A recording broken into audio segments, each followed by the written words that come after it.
responsabilidade muito grande estar aqui hoje à noite. Levante suas mãos. Não desconsiderando as oportunidades. Mas considerando muito mais, amado, a responsabilidade de falar aquilo que Deus quer que eu fale. Às vezes nós precisamos considerar a seriedade que é de trazer e ser portador da palavra de Deus. A Bíblia fala em Efésios 1 que o poder dunamis de Deus habita dentro de nós. E essa palavra no grego significa poder explosivo. Então uma coisa que foi feita para explodir não pode ficar inerte. Um amém. Quem dá mais? Amém. Olhe para a pessoa que está do seu lado e diga para ela: abra a boca.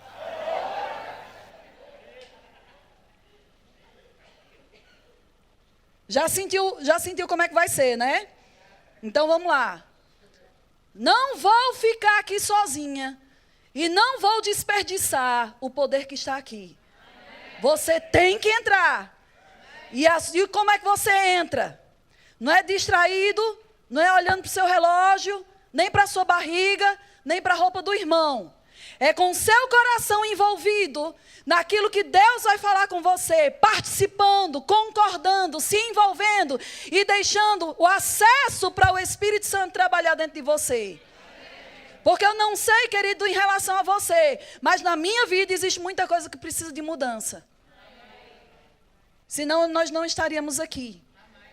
Um dos motivos pelo qual a igreja se reúne é para ouvir a palavra, para ser aperfeiçoado, moldado, corrigido, educado, tratado para sermos segundo a imagem de Jesus. Amém.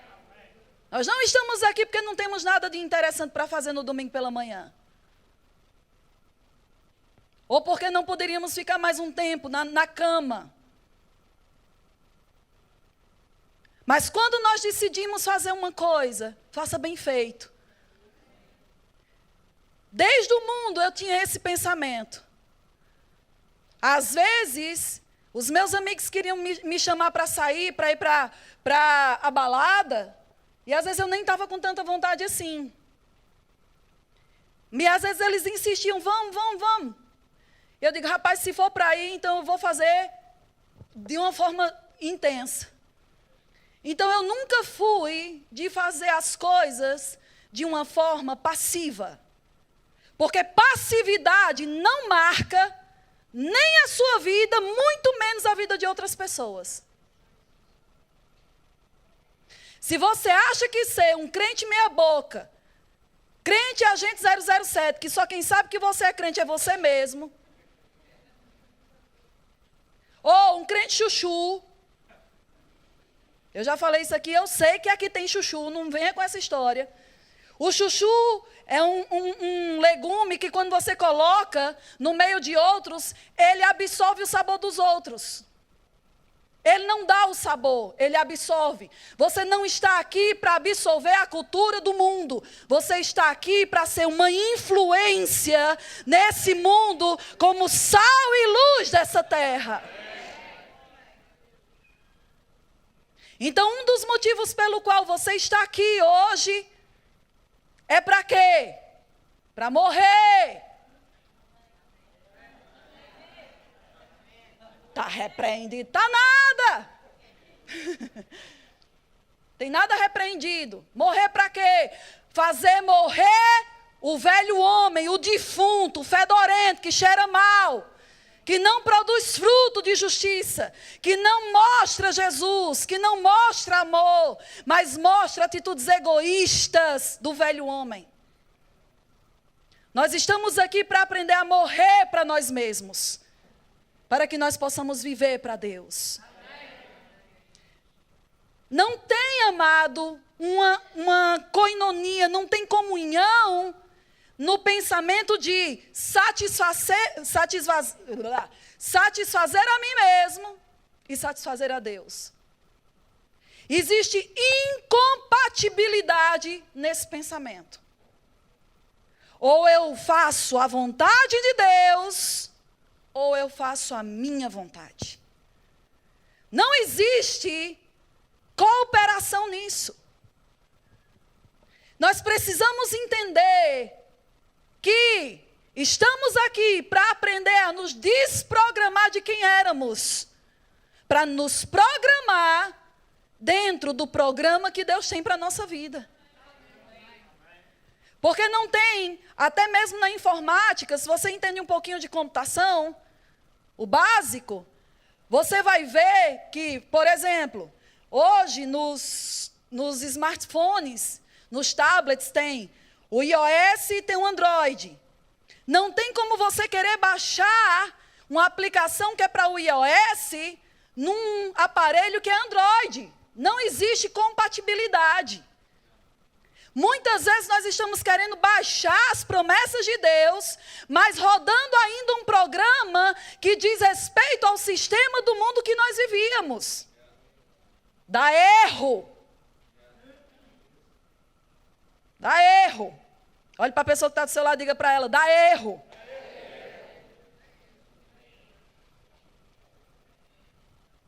Ah, mas eu quero esse programa. Então desinstale o outro. Muda o sistema operacional. Porque não tem como você colocar 2 sistemas diferentes no mesmo lugar. Ou você abre a mão de um e você instala o outro, mas os 2 não vai. Não rola. Amém? Já faz um tempo que eu venho com algumas coisas. Existem mensagens que o Senhor nos dá assim na hora, no dia. Mas existem algumas mensagens que Deus vai construindo dentro de nós que podem levar anos, sabia? Porque existem coisas que Deus quer que primeiro seja que nós passemos por experiências, que nós provemos de coisas, para que nós possamos falar aquilo com mais autoridade, com mais propriedade. Existem outras coisas que nós podemos falar, ou que mensagens nos são dadas na hora. Às vezes comigo acontece muito assim. Às vezes eu só sei o que eu vou ministrar 10, 15, 20 minutos antes da ministração.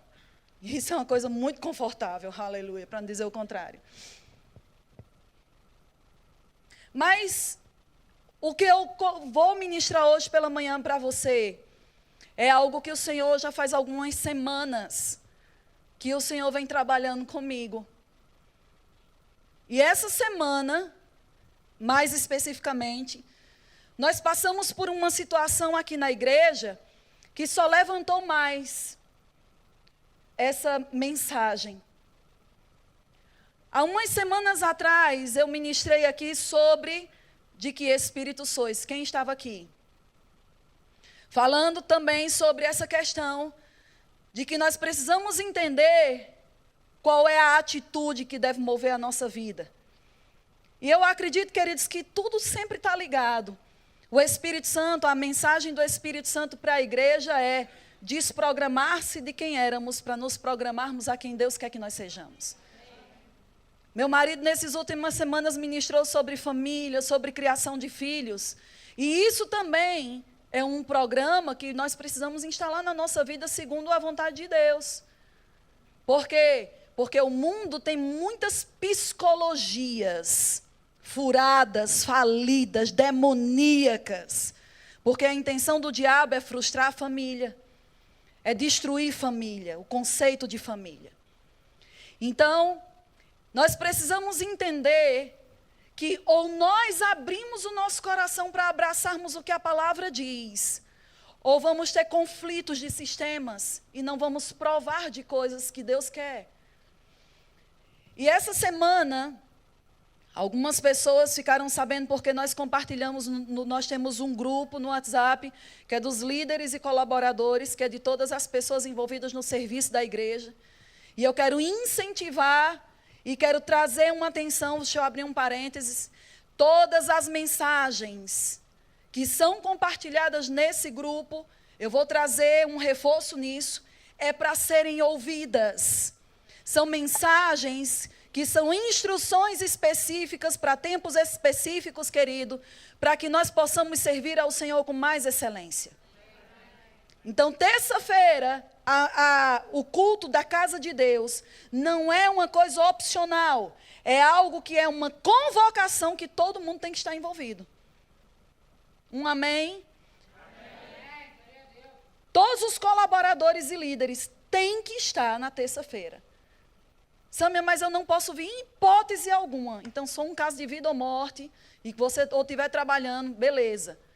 Tirando isso, você deve estar, é uma convocação.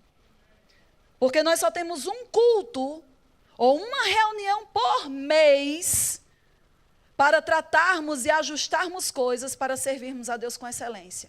Nós não estamos aqui para servir a Deus de qualquer jeito. Nós vamos buscar excelência. E nós vamos viver excelência. Cada vez maior. Amém? Então, essa semana nós tivemos um imprevisto. Não estava nos nossos planos. E eu acredito que essas coisas nunca estarão dentro dos planos da cabeça de ninguém. Nós tivemos se você sabe, aqui em cima da nossa cabeça tem um prédio. E a caixa de esgoto desse prédio é aqui, nessa parte do mezanino.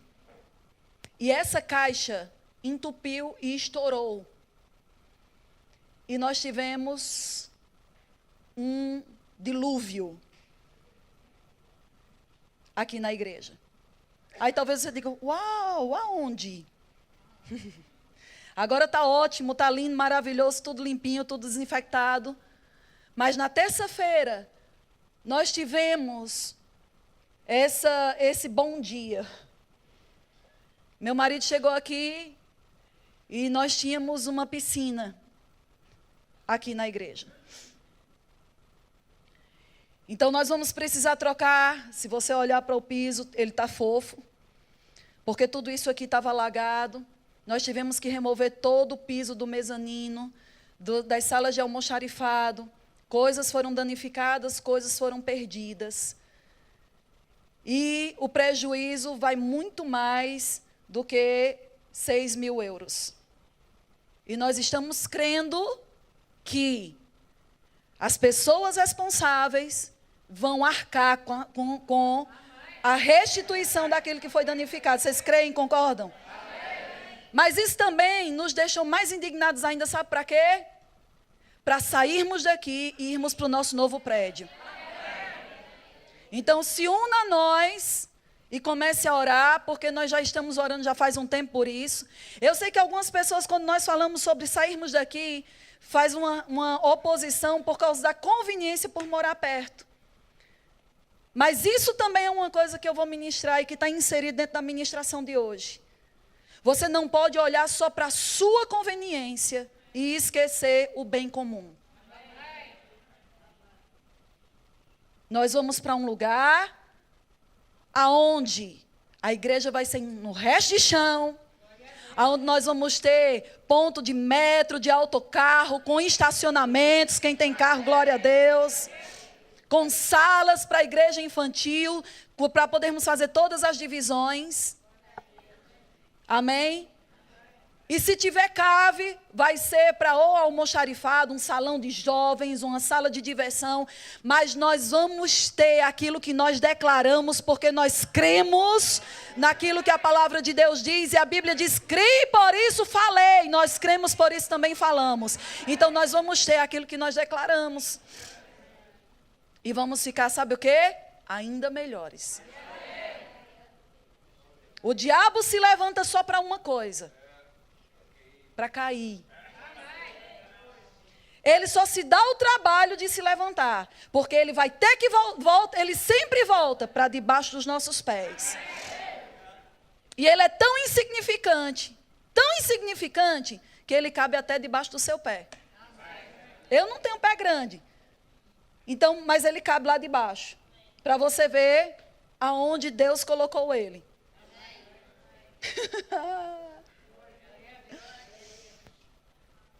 Amém? Amém? E amados, esse tempo que nós estamos aqui, Deus foi muito claro conosco. É um tempo de nós nos ajustarmos. É um tempo de nós nos alinharmos e entrarmos nos ajustes e direções que Ele tem nos dado. Por quê? Porque foi uma palavra que o Senhor nos deu, de que a multidão que nós estamos confessando, ela já existe. Mas o Senhor falou conosco que essa multidão, ela chegaria quando os que já estão se alinhassem mais rapidamente às instruções que nós estamos liberando sobre eles. Porque Deus não vai confiar uma multidão a nós, e quando eu falo nós, não sou eu apenas e meu marido, mas é cada pessoa que já está aqui, que é chamado também para ser um referencial dentro da igreja. E quando eu falo dentro da igreja, não é só dentro das 4 paredes, você é a igreja onde você estiver. Para que os que chegarem não sejam corrompidos pelos maus costumes dos que já estão, mas sejam doutrinados, motivados e moldados por aquilo da palavra que já existe dentro de você. Amém? Então vamos nos amoldar rápido, porque queremos alcançar essa multidão que Deus tem nos dado. Queremos avançar com o reino de Deus nesse país, nesse continente, até onde Deus nos levar. Por quê? Porque não existe barreira, não existe fronteira que vai segurar a igreja do Deus vivo nessa terra. Amém? Então, sexta-feira eu compartilhei um pouco sobre isso, e o Senhor me trouxe a lembrança que, há uns anos atrás, eu tive 2 vezes no Japão. E essas 2 vezes que eu tive no Japão, as pessoas me perguntavam assim, e aí, como é o Japão? Eu disse, cara, Japão não é outro país. Japão é outro planeta. Porque nós que vivemos uma realidade ocidental, não sabemos o que é uma realidade oriental. Quando você sai do Ocidente e vai para o Oriente, você procura alguma coisa que se assemelhe ao seu estilo de vida. E você vai ver que é completamente diferente.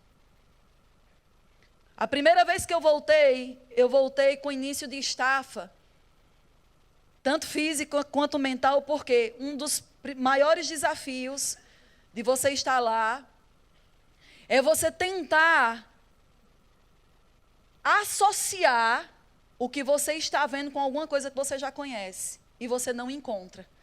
É como se a sua mão sempre estivesse no vácuo, sempre estivesse tentando procurar alguma coisa e nunca consegue pegar, porque não existe algo que você diga, cara, é igual. Eles são diferentes, eles vivem de uma forma diferente, eles têm uma mentalidade diferente, bem própria. Existem muitas coisas que não são boas, mas existem muitas coisas que são muito boas. E que nós devemos associar aquilo que é bom e aquilo que está alinhado com o que a palavra de Deus diz. Amém? E aquilo que não presta, da nossa cultura, do nosso procedimento, a gente bota fora. Amém? E uma das coisas que eu aprendi quando estive lá, eu sei que hoje o Japão é uma realidade muito dúbia, tipo, existe a tradição dos antigos em conflito com uma irreverência dos jovens. Mas, de acordo com a tradição e com o sistema de vida que gerava ou que movia a sistemática daquelas pessoas, daquele povo, existe uma muito interessante. Existe um conceito chamado de bem comum. Diga bem comum. Então, hoje, se eu posso dar um tema para a mensagem de hoje, é vivendo o bem comum. Então, já toma nota aí, porque para mim é muito complicado dar tema para ministrações, mas hoje eu tenho. Vivendo o bem comum. O que é que isso significa? Significa que todas as decisões que são feitas, todas as escolhas que são tomadas, elas não partem de um princípio de indivíduo. não parte do princípio do que eu quero, mas parte do princípio de que o que é bom para todos.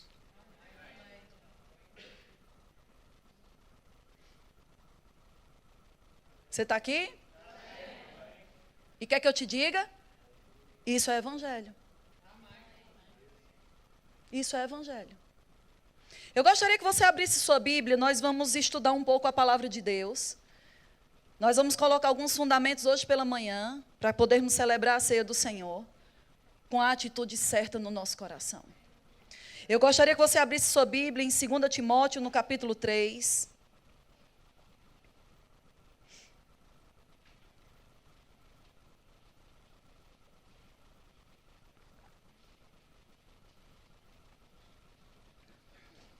Você está comigo? Diga amém.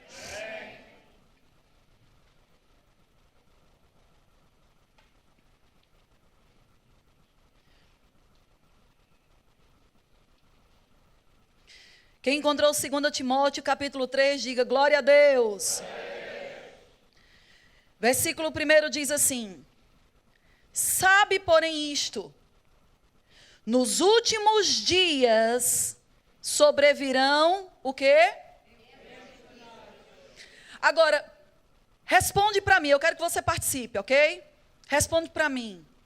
Quem acredita que nós já estamos vivendo os últimos dias? E nós estamos mesmo. Se você não acredita, é bom você acreditar rápido, porque Jesus está batendo na porta já.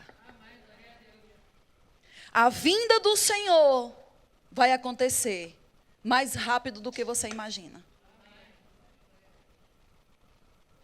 E por isso, nesses últimos dias, não se espante dos níveis de ministração serem mais fortes, sem muitos rodeios, porque o Espírito tem pressa de preparar a noiva para a volta do Senhor. Então ele está dizendo, nos últimos dias sobrevirão tempos difíceis. E nós estamos vivendo isso. Talvez você diga, eu não estou gostando já dessa palavra, porque eu não creio nisso.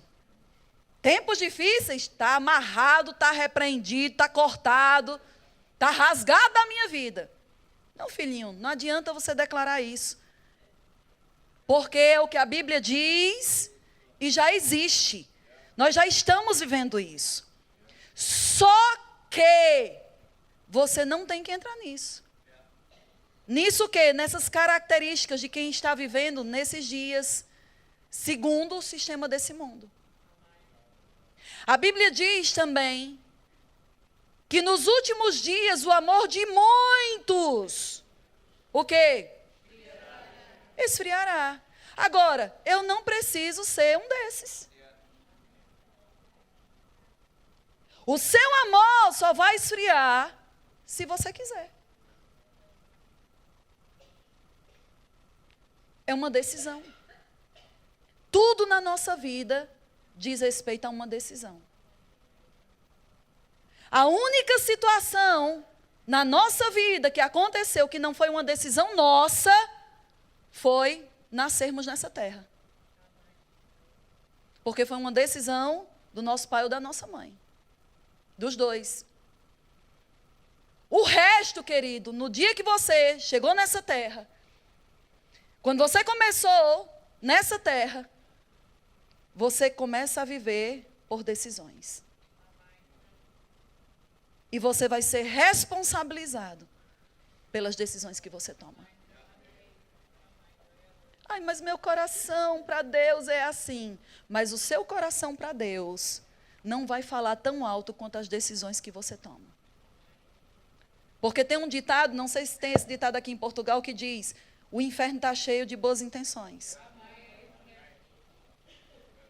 Deus sabe meu coração. Ele sabe mesmo. Mas Ele está vendo também o quê? As suas ações, suas decisões, suas posturas. Mas o diabo, você já viu que quando eu digo que é crente sem vergonha, Crente que não quer assumir suas responsabilidades, sempre coloca a culpa em 3 pessoas: diabo, Deus e os irmãos, ou os outros. Quando, na realidade, tudo o que acontece na nossa vida, só existe um responsável. Faça assim. Agora faça assim. Eu.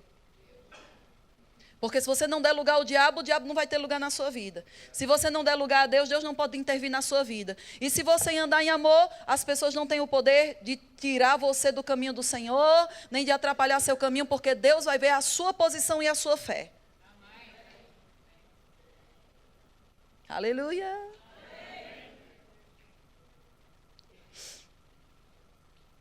Então nós precisamos entender que a nossa vida é feita de decisões, escolhas. E ele diz, versículo 2: pois os homens serão o quê? A minha versão diz egoístas. Egoístas nada mais é do que uma pessoa amante de si mesmo, que só vê os seus próprios interesses. Agora vamos lá. Nunca ouça a palavra de Deus como um espelho retrovisor. Qual é a função de um espelho retrovisor? Ou crente pá. O que é que uma pá faz? Sempre joga a terra para algum lado. Essa palavra é para você, como essa palavra também é para mim. É como meu marido diz, a pessoa que precisava ouvir essa palavra está aqui. O que para uns é cura, para outros é prevenção.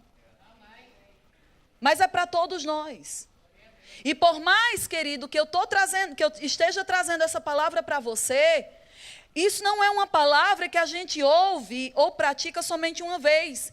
Todos os dias nós vamos ter a oportunidade de praticar ou não isso que vai ser dito aqui.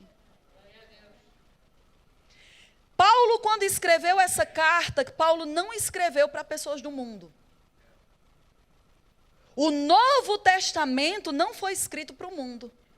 O Novo Testamento foi escrito para a igreja. As cartas são para a igreja. Então, o que o Espírito Santo, através de Paulo, está dizendo aqui? Que essas qualidades ou características que nós vamos ver aqui, não está se referindo a quem já está no mundo, porque no mundo a gente sabe que tem mesmo. Mas ele está se referindo a termos pessoas dentro da igreja com essas qualidades. Que qualidades são essas? Vamos lá. Pois os homens serão egoístas, vamos dizer, avarentos, jactanciosos, arrogantes, blasfemadores, desobedientes aos pais, ingratos, irreverentes, desafeiçoados, implacáveis, caluniadores, sem domínio de si, cruéis, inimigos do bem, traidores, atrevidos, enfatuados, mais amigos dos prazeres que amigos de Deus, tendo forma de piedade, entretanto, negando-lhe o poder. Dá vontade de chorar, não dá? Porque se você olhar para dentro da igreja, você vai encontrar essas características. É mentira? Nós podemos pensar em outras pessoas com essas características. Na minha mente, quando eu estava lendo isso aqui, eu lembrei de muitas pessoas. Mas quer que eu te diga também? Eu lembrei também de mim.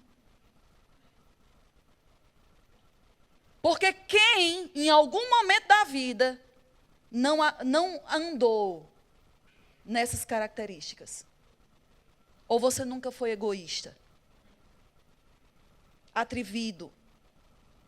Sem domínio de você mesmo? Hello? Você está aqui ou já foi para casa? Ixi, essa palavra é para fulano. Meu Deus, glória a Deus que ele está aqui. Não, essa palavra é para você.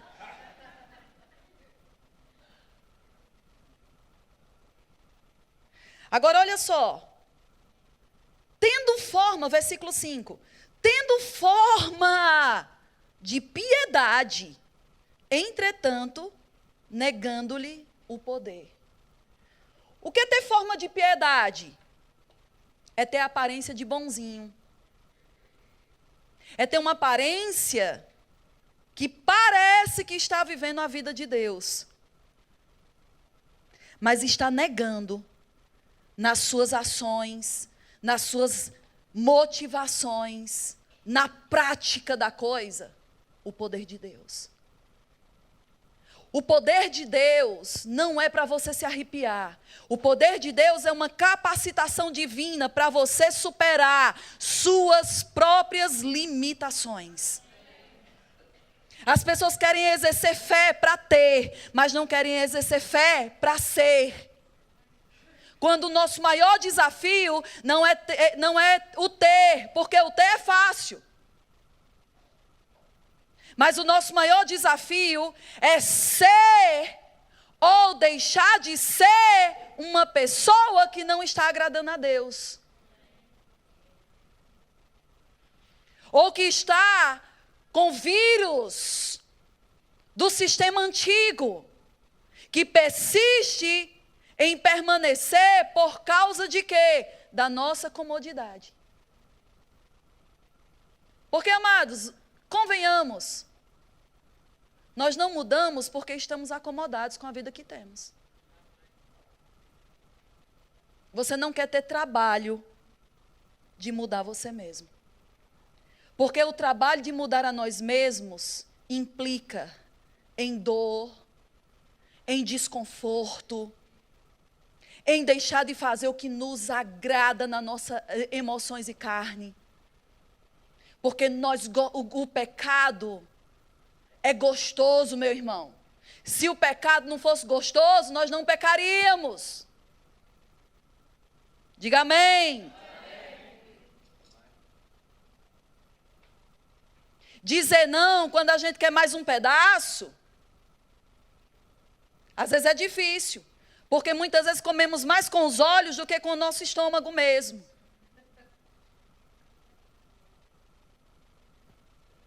Fechar a boca quando somos injuriados é difícil, porque sempre queremos estabelecer a justiça à nossa maneira. Porque não, sou crente, mas não sou besta. Quantas vezes eu já ouvi isso e quantas vezes eu já disse isso? Você é crente, mas você é um crente que decidiu entregar as injúrias, as afrontas, as injustiças na mão daquele que julga tudo retamente. Porque a sua ira nunca vai produzir a justiça de Deus. A sua justiça só causa danos, mas a justiça de Deus nunca vai ser levantada para matar o outro, mas para trazer restauração e uma lição.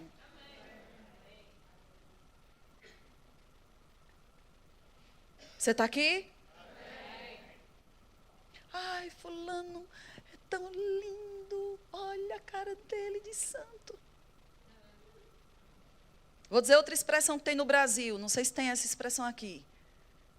Santo do pau oco. Como? Pau carunchoso. Meu Deus do céu. Vocês são esquisitos, viu? Santo do pau carunchoso. Brasileiros que estão ouvindo essa mensagem, santo do pau oco, aqui é santo do pau carunchoso. Ixi, misericórdia. Ou seja, tem aparência, mas não tem conteúdo. Toda a sua força é só para uma maquiagem, para uma encenação, para uma apresentação. Pessoas que passam a semana inteira se preparando para a apresentação da sexta e do domingo. Nossa, aleluia. Andam em intrigas, em fofocas, em discussões, em falta de amor durante a semana inteira. Mas quando chega na sexta e no domingo, cantam que nem passarinho. Diz: Jesus, eu te amo. Mas o Jesus, eu te amo no dia a dia, na prática, está longe de ser verdade. Sabe o que é que a Bíblia chama isso? Hipócrita.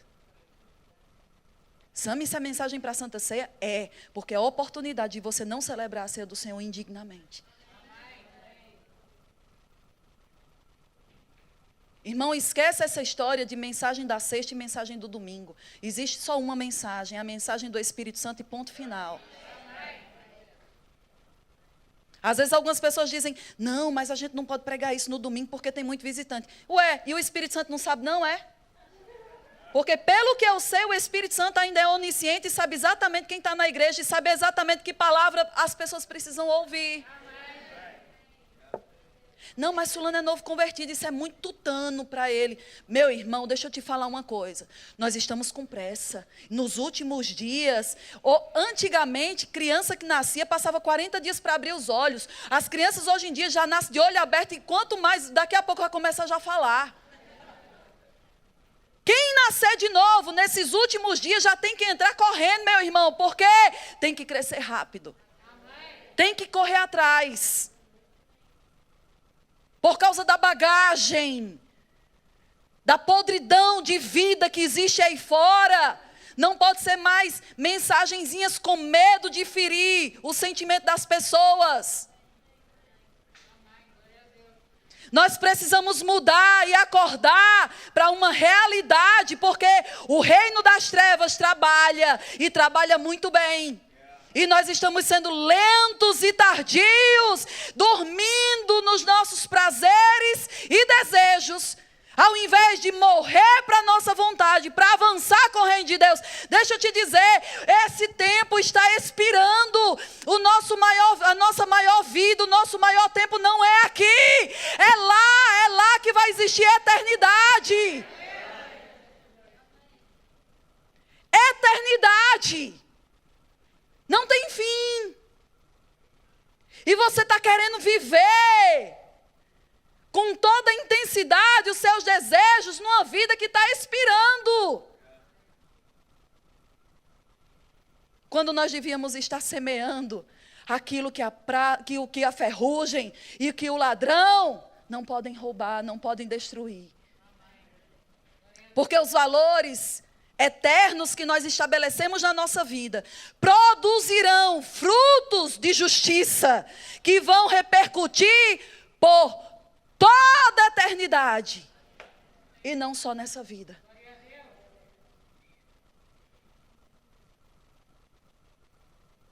Visão, mais visão desse mundo do que visão de reino. Não queremos abrir mão das coisas. Não queremos abrir mão do nosso conforto.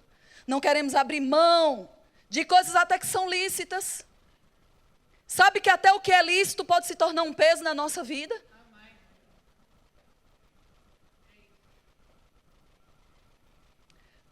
Porque uma coisa que é tentação a gente já rejeita logo. Mas às vezes o que é lícito está nos engodando. Eu não entendi essa palavra. Está nos seduzindo.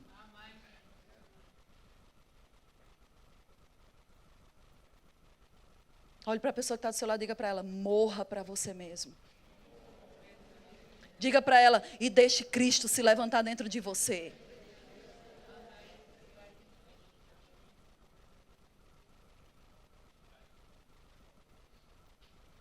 Olha só, vamos seguir. Versículo 7. Você ainda tem sua Bíblia aberta em 2 Timóteo 3?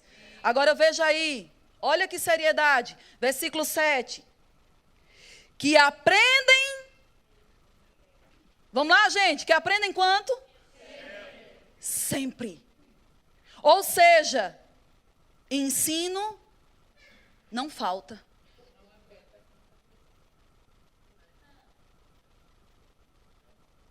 Estão cheios de ensino.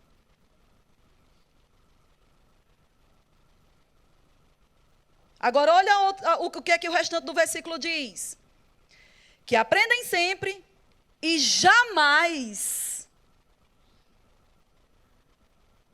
A gente precisa dar peso às palavras. Às vezes, por nós utilizarmos as nossas palavras de uma forma leviana, elas perdem o sentido e a seriedade. Uma vez eu coloquei até um post sobre isso, e eu disse assim, é tão fácil hoje falar eu te amo. Às vezes a gente conhece uma pessoa agora e diz eu te amo. Será que ama mesmo?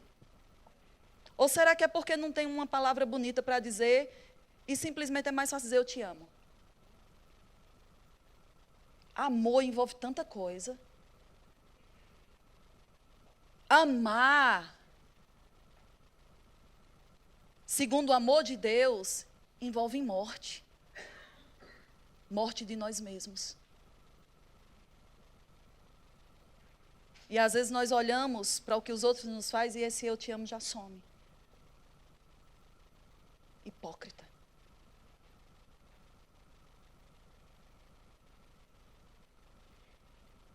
Duro esse discurso, eu já disse, só é duro para quem é duro. Mas para quem tem um coração que quer acertar, é remédio, é restauração, é a oportunidade que Deus nos dá de crescer, de nos moldar segundo aquilo que Jesus é.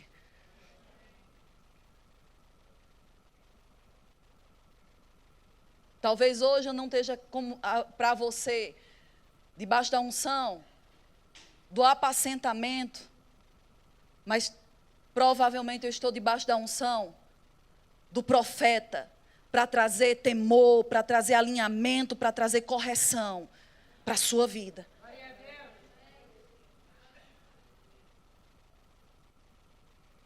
Que aprendem sempre, jamais, sem chance, jamais podem chegar ao conhecimento da verdade. Como é que é isso? Como é que eu posso ouvir ensinamento sobre algo e jamais chegar ao conhecimento da verdade? Parece uma coisa contraditória. Mas sabe qual é a diferença e qual é o questionamento aqui? O que é que isso significa? É aquilo que você ouve, aprende, nunca chega a produzir um resultado ou um fruto, porque vai de encontro com o seu querer e a sua vontade. Você só abraça aquilo que lhe convém. Você só absorve o ensinamento que te convém. E é aí uma instrução que o próprio Paulo diz para Timóteo, na mesma carta, que nos últimos dias, e olha que você levantou a mão dizendo que você acreditava que estava nos últimos dias. Nos últimos dias, os homens se cercarão de mestres, segundo as suas próprias cobiças. O que é que isso significa? Eu vou atrás de quem fala o que eu quero ouvir, e não do que eu preciso ouvir. Eu acredito que se eu dissesse assim, olha, quem não está gostando dessa ministração pode se levantar e ir embora, eu acredito que teriam pessoas que talvez não se levantassem para não serem denunciadas, mas no seu coração, você acha isso exagero e não acha propício. Porque talvez você se enquadre nesse versículo. Ouvir o que quer e não o que precisa. Eu não tenho medo de cultos assim. Eu tenho medo, querido, não medo, temor. É do julgamento e da minha prestação de contas diante do Senhor.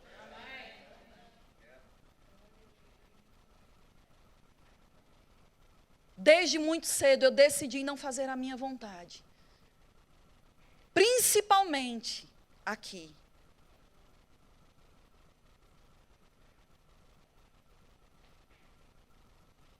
Porque a palavra que eu privo você de ouvir, que Deus disse para eu falar, eu vou prestar contas diante do Senhor.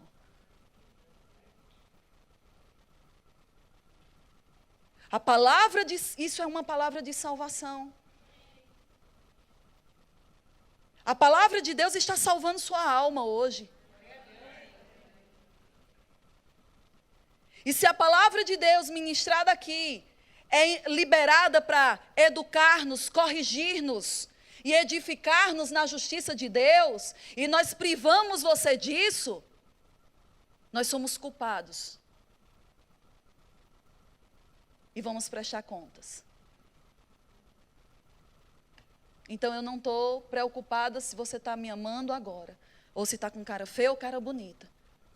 Mas eu estou aqui como enviada do Senhor para falar aquilo que você precisa ouvir.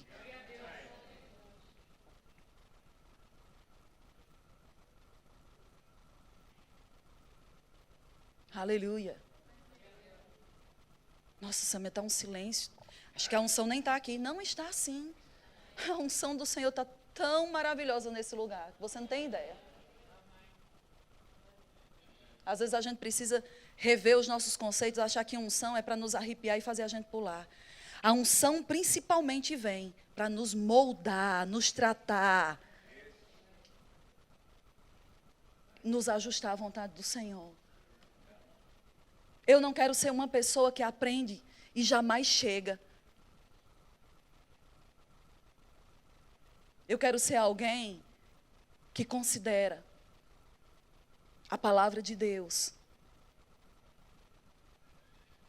Não naquilo que eu quero e que me é conveniente, mas naquilo que eu preciso para que eu possa ser como Jesus. Porque senão qual seria o motivo da gente nascer de novo? Tu nasceu de novo para ser a mesma pessoa? Não precisava. É uma falta de senso. Nós vemos, querido, nas epístolas, o que mais o Espírito Santo fala. Não é corra atrás dos bens, corra atrás dos prazeres, mas é renove sua mente, subjugue sua carne, não dê lugar ao diabo, se encha do Espírito. Essas 4 coisas. Paulo diz, aquele que roubava, não roube mais, aquele que mentia, não minta mais. É uma mudança. Não tem como nós vivermos o evangelho sem mudarmos as nossas práticas de vida. Aleluia. Abra sua Bíblia agora em Filipenses capítulo 2.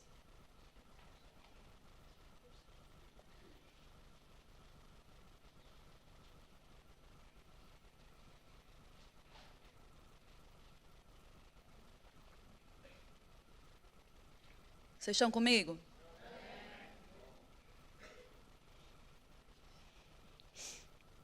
Filipenses, capítulo 2. Versículo 1. Quem encontrou, diga amém. Diz assim, 2, versículo 1. Se há, pois, alguma exortação em Cristo, alguma consolação de amor, alguma comunhão de espírito, se há entranhados afetos e misericórdias. Ele está dizendo, ei, tem aí, por aí, alguma dessas coisas. Às vezes nós dizemos, não, estou cheio da unção, tenho comunhão com o Espírito, tenho afetos, tenho amor, ando em misericórdia. Ele diz, ei, se há aí alguma exortação em Cristo, alguma consolação de amor, alguma comunhão do Espírito, se há entranhados afetos e misericórdias, o Espírito Santo está dizendo por Paulo, completai a minha alegria. Como? De modo que, vamos lá, gente, de modo que, penseis ao quê? A mesma coisa. Então, se você está tendo pensamentos diferentes, não se vanglorie que você está cheio do Espírito, que você anda em amor.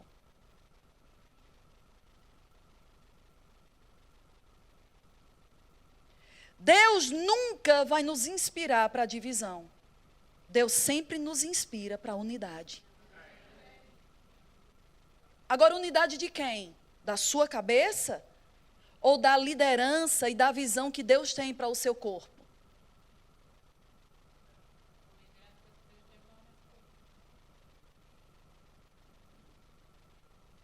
Está comigo?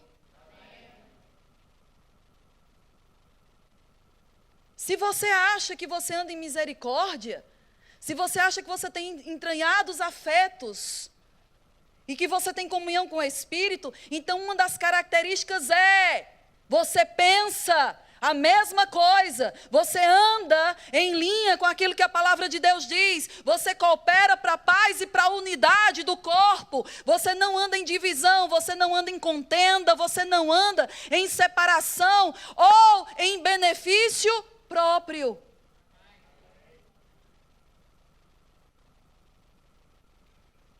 Completai a minha alegria de modo que penseis a mesma coisa, tenhais o mesmo amor, sejais unidos de alma, tendo o mesmo sentimento. Amém. Aleluia. Agora olha só, versículo 3. Nada façais por partidarismo ou vanglória. Sabe o que essa palavra partidarismo significa?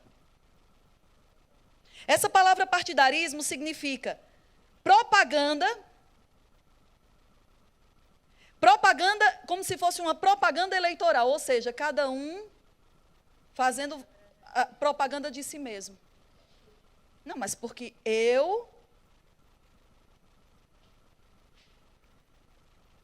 para alcançar um ofício, uma posição, um destaque,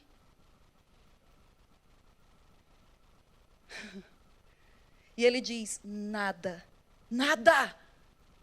façais por partidarismo.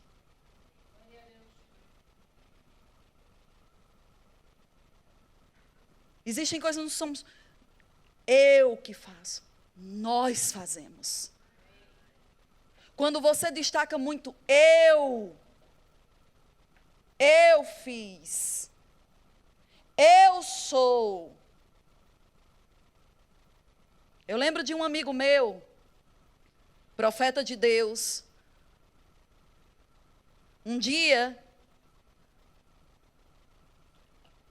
Deus usou ele em várias curas. E ele chegou para o pastor Bud. Quem não sabe, pastor Bud foi meu pai espiritual. E ele chegou para o pastor Bud e ele disse assim: foi bênção porque eu fiz isso, eu fiz aquilo. E na hora o pastor Bud fez: rapaz, diga comigo, não fui eu.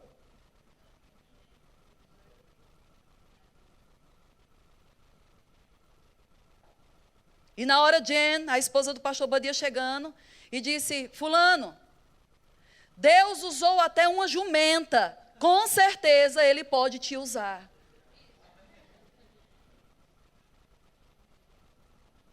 Porque nós, na nossa própria habilidade, capacidade, nós não temos poder de fazer nada, amado. O poder é dele, então a glória é dele também.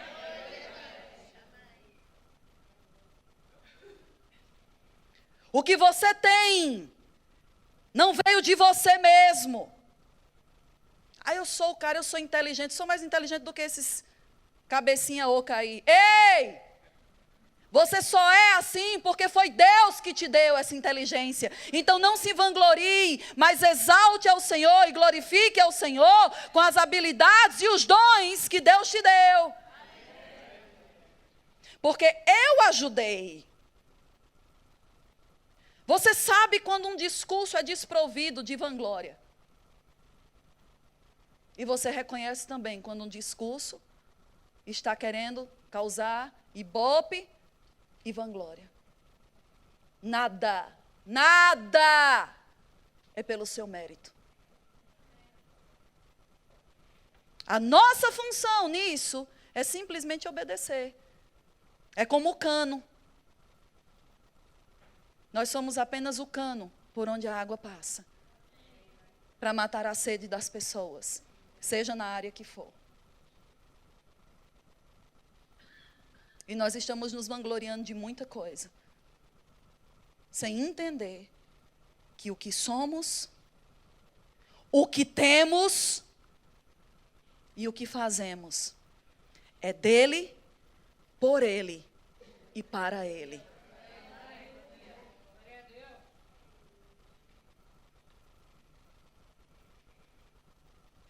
porque fui eu que dei esse dinheiro. Você só obedeceu a fazer algo que Deus te deu.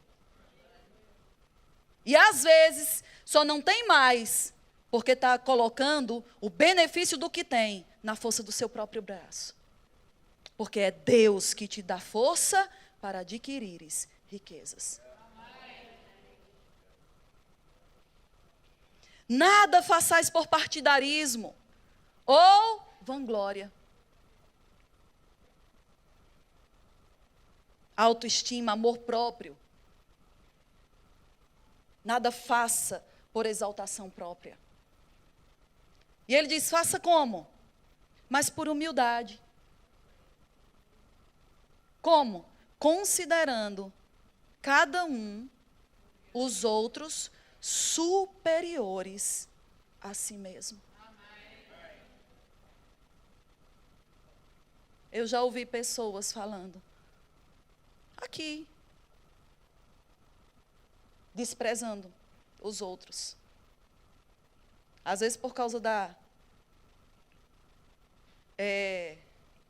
nível econômico,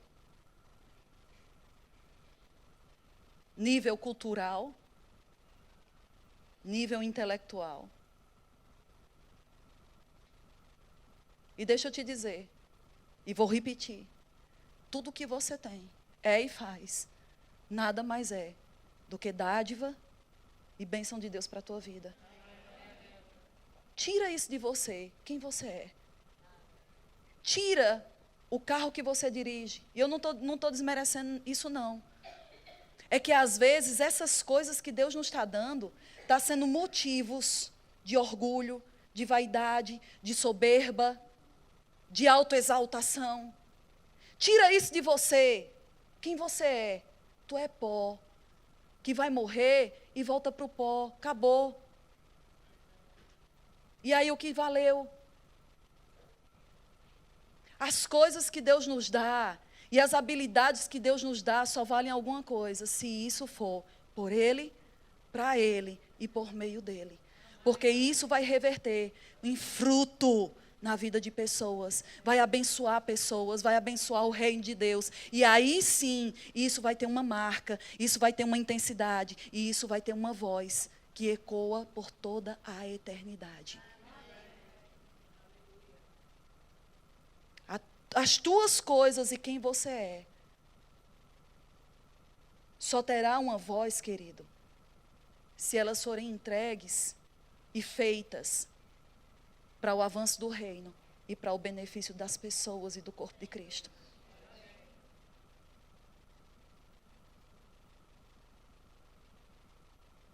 Vamos lá.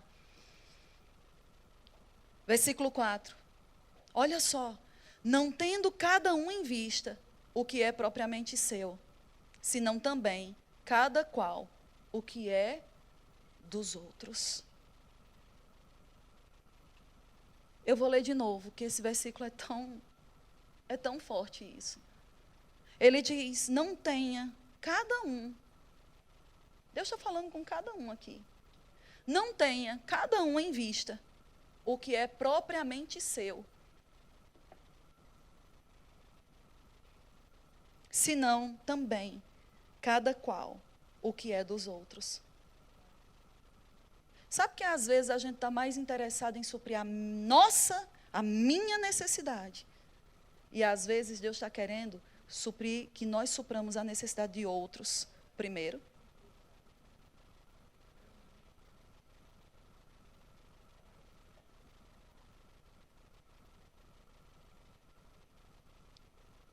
Eu quero a minha cura, eu quero a minha provisão, o meu suprimento, a minha atenção, o meu chamado, eu quero o meu reconhecimento, a minha ajuda.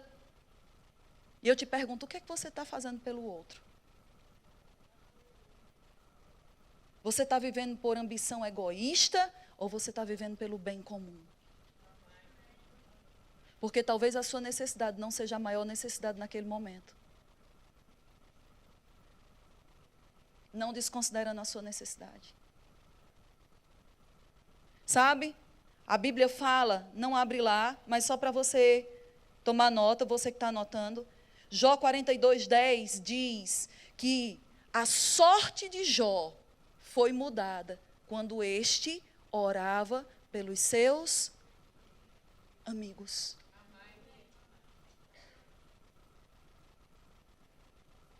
Você está comigo? A sorte. E qual era a sorte? Família, bens, posição, tudo que tinha sido destruído. Diz que a sorte de Jó foi mudada, foi restaurada. E detalhe, muito importante, ele não teve o que ele tinha, ele teve o dobro. Nem sempre a sua necessidade é a maior necessidade. Eu lembro de uma situação em que a minha mãe passou. Ela tinha um problema muito sério, muito grave na coluna, que deixava literalmente ela de cama, ao ponto da gente nem conseguir, às vezes, tocar na coluna dela, que dava choque, dores terríveis. E eu lembro de uma situação que ela viajou, a igreja fez uma caravana para ir para uma conferência. Ela mora em Campina Grande, no Nordeste do Brasil. E fizeram uma caravana para ir para São Paulo, Sudeste do Brasil. E era uma viagem muito dispendiosa, muito cara para ela naquela altura. Ia estar ministrando um homem muito usado em curas. E eu lembro que ela fez um esforço para ir. E juntamente com aquelas pessoas daquela caravana, foi também uma mulher que tinha um filho, que ele tinha, eu não sei o nome próprio da doença, mas ele tanto tinha o retardo mental, como a atrofia. Então, ele não conseguia se mexer, ele não conseguia fazer nada por ele mesmo. E essa mulher foi também. E nessa conferência, tinham tantas pessoas que eles não conseguiram ficar no pavilhão principal. Eles ficaram numa sala assistindo às reuniões por telão. E eu lembro que ela contou que num certo dia lá, ele estava se movendo muito em curas e em milagres. E ela começou a lembrar da situação dela. Mas na hora, ela disse que olhou para o lado e viu aquela mãe. E ela disse que, penso, esse cara, a situação dela é pior do que a minha. E ela disse que começou a orar por aquela criança, para que Deus pudesse intervir naquela situação. Porque aquela mãe fazia tudo. Ele usava fraldas, ele não conseguia fazer nada por ele mesmo. E ela disse que ela se abaixou, ela se ajoelhou e ela começou a interceder com compaixão por aquela criança. E sabe, queridos, o que aconteceu? Aquele homem que nunca tinha feito isso, em todos os dias de conferência, saiu do pavilhão principal, foi para o pavilhão onde ela estava, chegou perto dela, e as pessoas começaram a cutucar ela, dizendo, ei, o nome da minha mãe é Laodiceia, Lau, ele está te chamando. Mas ela estava tão envolvida naquela oração, que ela nem tinha visto ele entrar. E ela olhou, abriu os olhos assim, dizendo, ele quem? E quando viu, estava o americano lá, em pé, dizendo, filha, Deus quer curar você.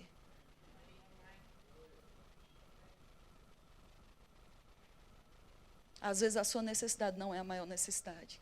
Mas quando você supre necessidade de outros, Deus leva isso em conta, amado. A sua necessidade vai ser suprida. E às vezes você está aí esperando que o pastor, que o irmão supra sua necessidade. Quando você supre a necessidade dos outros, o próprio Deus entra na história e diz assim, epa, agora mexeu comigo. Sabe por quê? Isso se chama amor. E o amor não é egoísta. O amor é abnegado. O amor supre a necessidade dos outros. Ele não vive em função da sua própria vanglória e benefício. Ele vive pelo bem comum. Não é o que eu quero. Às vezes eu vejo, quando nós oramos por pessoas aqui, a igreja às vezes se desliga. E aí eu te pergunto, se fosse você, criatura, aqui na frente, você ia querer que todo mundo estivesse orando, intercedendo e concordando para que você fosse alcançado? E por que você não faz pelo outro aquilo que você gostaria que fizessem por você?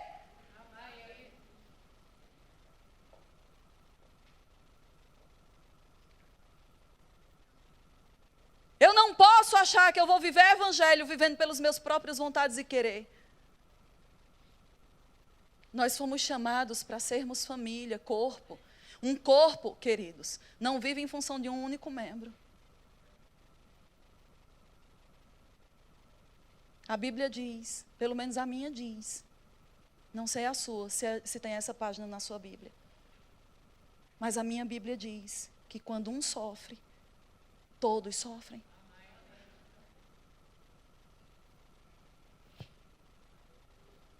Isso é bem comum. Terça-feira, na enchente, meu marido, eu estava em casa porque a gente pensou que era um vazamento, que era uma coisa assim, que estava pingando alguma coisa. E ele ligou para mim. E ele disse, amor, a igreja está inundada. Eu não estou conseguindo dar conta sozinho. E na hora eu disse, amor, calma, estou indo para aí te ajudar. E eu estava com a menina que faz a diarista, que faz a faxina lá em casa. E eu disse, Leia, deixa aí as coisas e vamos embora para a igreja, vamos me ajudar também. E nós chegamos aqui e ele colocou um apelo no grupo. E logo depois, uma família veio, que estava de férias e soltou o que estava fazendo e veio nos ajudar. Inclusive, uma pessoa que nem é da nossa igreja. Irmãos, se você disser que isso não mexeu comigo, mexeu. Porque o Senhor já vinha falando essa mensagem comigo. E eu acho que terça-feira, a gente vê algumas coisas que podem estar sendo um impedimento para a gente agir como corpo.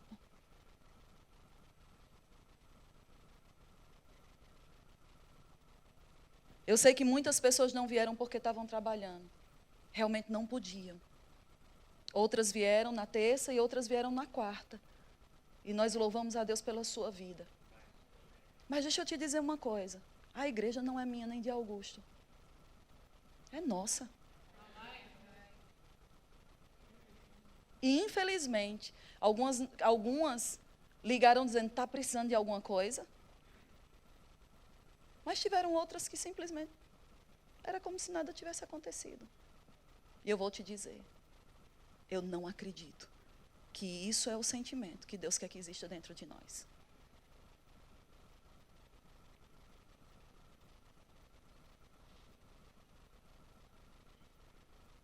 Nenhum amém. Eu dou amém por você. Amém.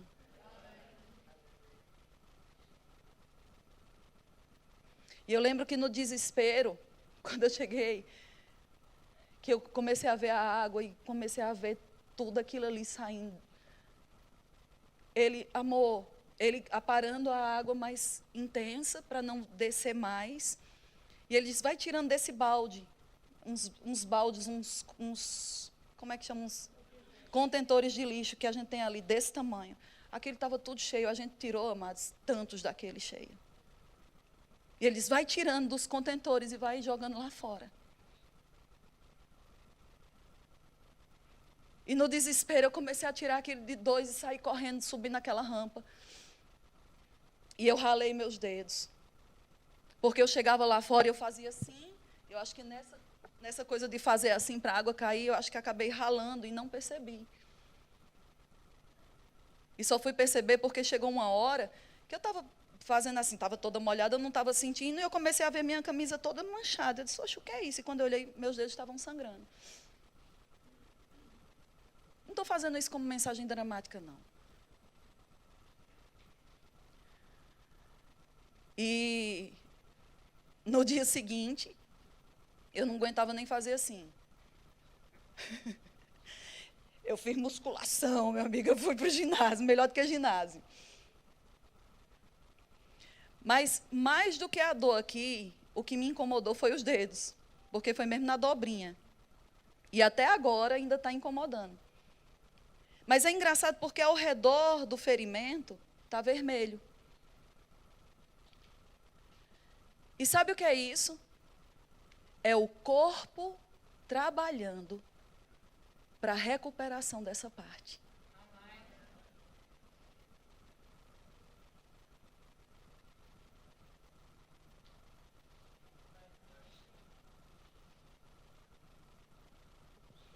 Selar. Sabe o que significa selar? Pensa sobre isso. É uma pausa para você pensar. Somos corpo.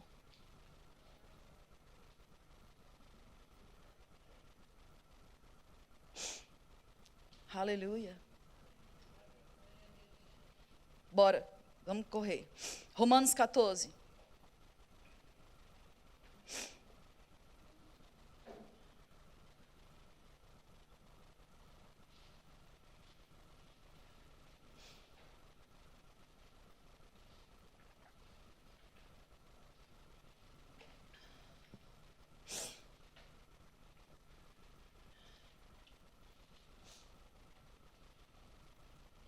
Versículo 1, quem encontrou, diga amém.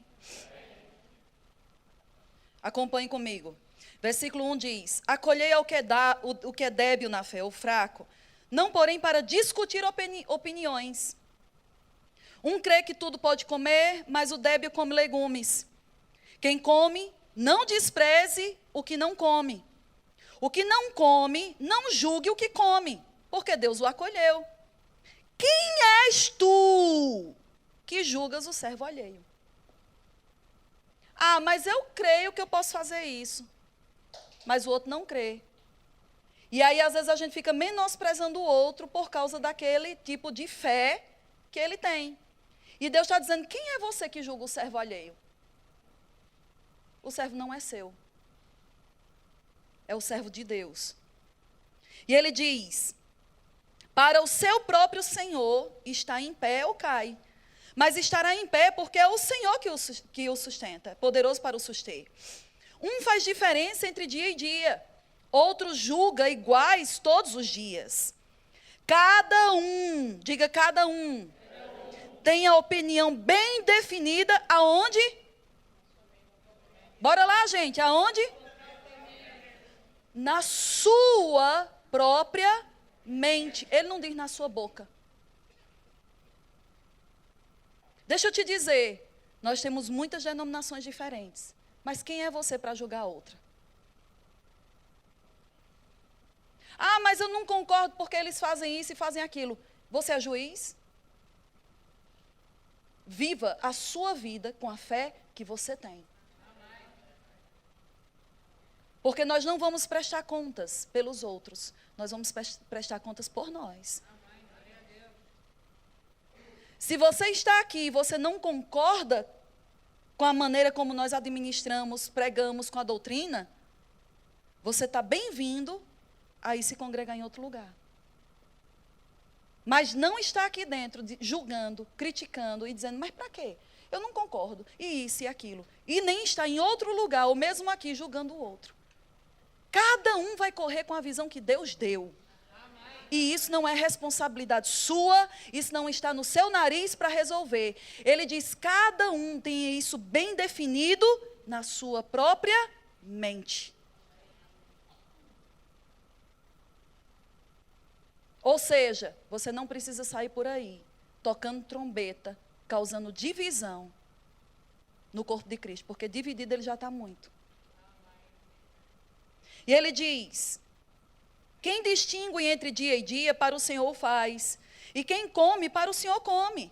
porque dá graças a Deus, e quem não come, para o Senhor não come, e dá graças a Deus. Agora veja o versículo 7, porque nenhum de nós vive para si mesmo. E quer saber? E nem morre para si mesmo também. Ou seja, tanto para viver como para morrer, você não deve fazer isso para você mesmo. E ele diz, porque se vivemos, para o Senhor vivemos, e se morremos, para o Senhor morremos. Quer, pois, vivamos ou morramos, somos do Senhor. Foi precisamente para esse fim que Cristo morreu e ressurgiu, para ser Senhor tanto de mortos como de vivos. Tu, porém, por que julgas teu irmão? E tu, por que desprezas o teu? Pois todos compareceremos perante o tribunal de Cristo. E é Cristo que vai sentenciar e julgar cada uma das posições que cada um toma. E ele diz, 11, como está escrito, por minha vida, diz o Senhor, diante de mim se dobrará todo joelho e toda língua dará louvores. Assim, pois, cada um de nós dará contas de si mesmos a Deus. Não julguemos mais uns aos outros, pelo contrário, tomai o propósito de não pôr de tropeço ou escândalo ao vosso irmão. Eu sei e estou persuadido no Senhor Jesus, que nenhuma coisa de si mesma é impura, salvo para aquele que assim considera, para esse é impura. Se por causa de comida o teu irmão se entristece, já não andas segundo o amor fraternal. Por causa da tua comida, não faças perecer aquele a favor de quem Cristo morreu. Sabe o que é isso? Viver pelo bem comum. Ah, mas eu creio que se eu fizer isso aqui, não tem problema nenhum. Mas o teu irmão se escandaliza? Não faça. Isso é viver pelo bem comum. Isso é não ser uma pedra de tropeço para aquele que é mais fraco na fé. E ele diz, 16, não seja, pois, vituperado o vosso bem, porque o reino de Deus não é comida nem bebida, mas justiça, paz e alegria no Espírito Santo. E aquele que deste modo serve a Cristo é agradável a Deus e aprovado pelos homens. Versículo 19, assim, pois, seguimos as coisas da paz e também as da, o quê? De quem? De uns para com os outros. Isso é viver pelo bem comum. Está comigo? Abrimos mão da nossa liberdade. Ah, eu sou livre. Mas se a sua liberdade está sendo pedra de tropeço para alguém, abra mão dela. Porque isso é viver pelo bem comum, para ganhar ela, para instruir ela, até que ela possa chegar ao conhecimento que você tem. É isso que a Bíblia está dizendo. Se a sua liberdade está causando tropeço e escândalo, você não anda no amor de Cristo. Gálatas diz, não precisa abrir lá, Gálatas 5, 13 e 14 diz que toda lei se cumpre em um só mandamento. Amor. Porque se você ama, você não mente, se você ama, você não cobiça, se você ama, você não mata. Se você ama, você não vai fazer tudo aquilo que a lei diz que era para não fazer. Por quê? Porque se você ama a Deus, você vai ter o coração de Deus e você vai amar o outro, como Deus ama o outro. O grupo de louvor pode subir.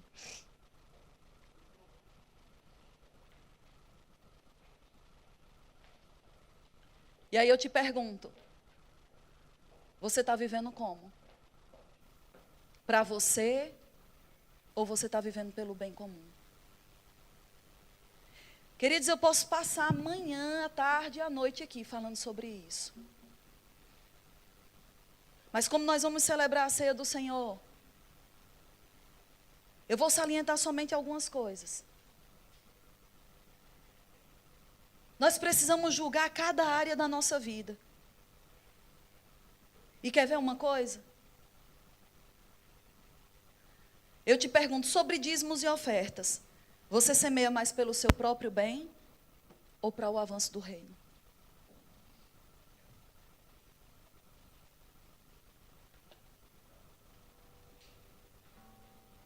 Quando nós estamos olhando mais o nosso benefício, mais do que o benefício do reino, nós somos egoístas. nós precisamos entender que até o que nós temos está a serviço do bem comum.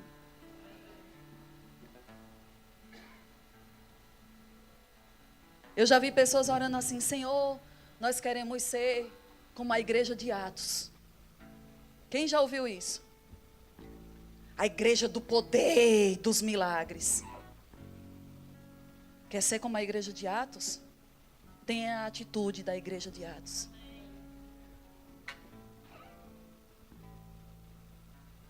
E se você não precisa ir muito longe em Atos, Atos 2:44 e Atos 2:32 diz que eles tinham tudo em comum. E Atos 4:32 diz que tudo, porém, lhes era comum.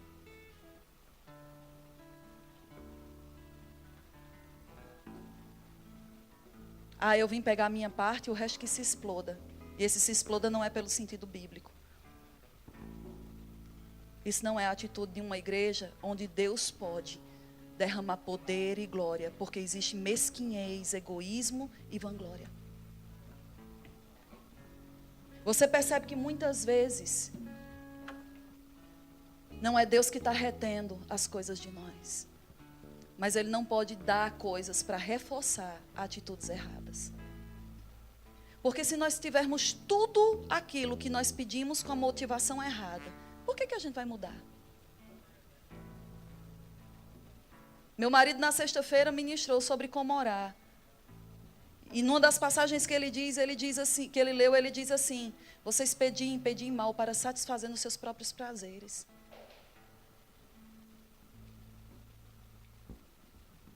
Deus não vai te dar uma coisa para reforçar vaidade, egoísmo, partidarismo.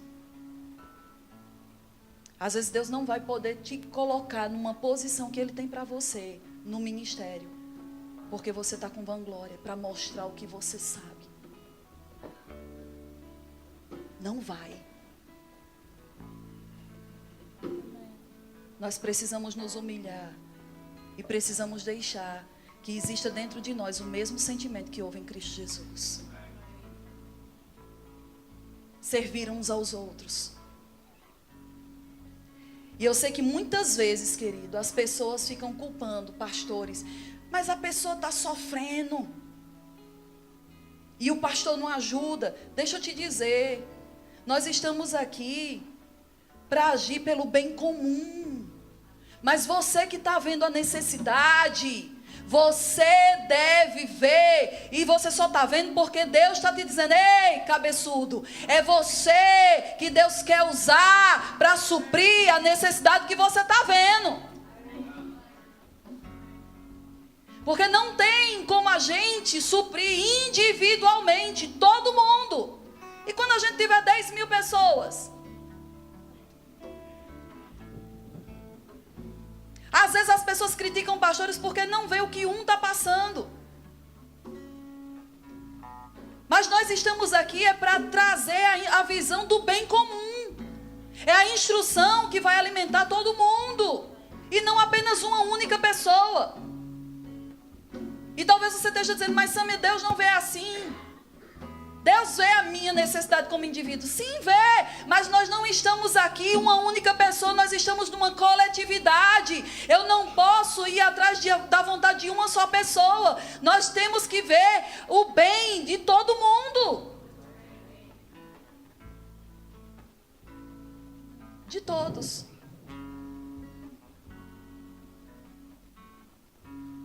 Eu queria chamar os diáconos aqui para frente. E eu queria que você abrisse sua Bíblia em Isaías 53.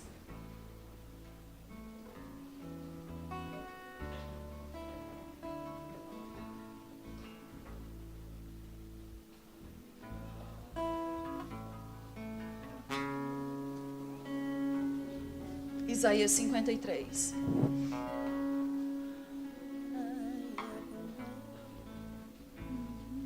Espera só um pouquinho. Isaías 53 é um capítulo, é uma profecia sobre Jesus e o sofrimento de Jesus. 750 anos antes dele acontecer. E sabe, olha só o que é que Isaías descreve. Isaías descreve o sofrimento de Jesus com riqueza de detalhes, como ninguém fez. Nem os apóstolos que estavam presenciando a crucificação. Porque Isaías relata não só os detalhes do que aconteceu por fora, mas também relata as motivações do que estava no coração dele. E olha só o que é que Isaías diz. Isaías diz: quem creu em nossa pregação e a quem foi revelado o braço do Senhor? Porque foi subindo como renovo perante ele, e como raiz de uma terra seca, não tinha aparência nem formosura. Olhámo-lo, mas nenhuma beleza havia que nos agradasse. Era desprezado e o mais rejeitado entre os homens. Olha só, queridos, vai acompanhando. Desprezado, rejeitado entre os homens, não tinha beleza nenhuma. Homem de dores e que sabe o que é sofrer. E como um dos que os homens escondem o rosto, era desprezado e dele não fizemos caso. Certamente, ele tomou sobre si as nossas enfermidades e as nossas dores. Você está percebendo que a descrição até ali era o que acontecia com Jesus só. As pessoas nem olhavam para ele. Considera isso. Às vezes, você pode estar dizendo: estão me desprezando, não estão me reconhecendo, não veem que eu estou aqui. Amado, Jesus passou o que você está passando e pior. Mas sabe por quê? Ele permaneceu, porque ele não estava vendo o que estava acontecendo com ele. Ele estava olhando o fruto da obediência que aquilo iria causar em quem? Não nele. Porque às vezes nós somos motivados até ficar firmes, mas visando um fruto que vai redundar para nós mesmos. Mas Jesus permaneceu visando um fruto que iria redundar e alcançar a sua vida. E ele diz: certamente ele tomou sobre si as nossas. Diga nossas. Não era dele. Eram nossas. Nossas dores. E as nossas enfermidades. E levou sobre si. E nós o reputávamos por aflito, ferido de Deus e oprimido. Mas ele foi traspassado pelas nossas. O bem comum. Pelas nossas transgressões e moído pelas nossas iniquidades. O castigo que nos traz a paz estava sobre ele, e pelas suas pisaduras fomos sarados. Aí ele diz: todos nós andávamos desgarrados como ovelhas, cada um se desviava pelo seu caminho, ou seja, nem aí para Deus, nem tchum. Cada um seguindo sua própria vontade. Cada um se desviava pelo caminho. Mas o Senhor fez cair sobre Jesus a iniquidade de todos nós. A gente não estava nem dando bola para Deus. Mas aquilo que era a consequência do pecado sobre as nossas vidas, mesmo a gente não dando nem atenção para Deus, Ele, pela sua bondade e pelo seu amor, tirou de sobre nós e colocou sobre Jesus. Ele foi oprimido e humilhado, mas não abriu a boca. Como o cordeiro foi levado ao matadouro, e como ovelha muda perante os seus tosqueadores, ele não abriu a boca. Por juízo opressor foi arrebatado, e de sua linhagem, quem dela cogitou? Porquanto foi cortado da terra dos viventes. Por causa da transgressão do meu povo, ele foi ferido. Designaram-lhe a sepultura com os perversos, mas com o rico esteve na sua morte, posto que nunca fez injustiça, nem dolo algum se achou em sua boca. Versículo 10. Todavia ao Senhor agradou moê-lo, fazendo-o enfermar, quando der ele a sua alma como oferta pelo pecado. Olha só. Quando der ele a oferta pelo pecado, verá a sua posteridade e prolongará os seus dias, e a vontade do Senhor prosperará nas suas mãos. Ele verá o fruto do penoso trabalho da sua alma e ficará satisfeito. O meu servo justo, com o seu conhecimento, justificará a muitos, porque as iniquidades deles levará sobre si. Deixa eu te dizer uma coisa. Sabe o que foi que fez ele passar por tudo aquilo e não abrir a boca para se justificar? A Bíblia diz que ele viu o fruto do penoso trabalho da sua alma. E sabe o que é que isso significa? Que ele viu esse dia. Que ele viu esse dia aqui hoje. Ele viu você sentado aí nessa cadeira, lavado, remido, justificado, santificado, remido, liberto, curado. Ele viu esse dia. E ele diz: eu não vou atrás do bem que é o meu. Porque ele não levou sobre si as culpas dele, nem as iniquidades dele. Ele levou algo que não pertencia a ele, mas para que você pudesse ser alcançado pela vida dele. Amém. Então, quando você for celebrar a ceia do Senhor, tenha em mente isso. Ele passou por coisas para que hoje eu estivesse aqui. Então, que maneira eu posso viver para que outras pessoas possam ser alcançadas? É tempo da gente consagrar a nossa vida, queridos, para viver pelo reino e viver pelo Senhor, porque senão a nossa fé é só de aparência. Temos que viver pelo bem comum e temos que avançar pelo reino de Deus. Amém? Então, nós podemos servir, enquanto isso nós vamos cantar. E enquanto você está aí no seu lugar, consagre sua vida ao Senhor, ao propósito de Deus. E tire do seu coração toda força que quer motivar você a viver de uma forma egoísta e presunçosa.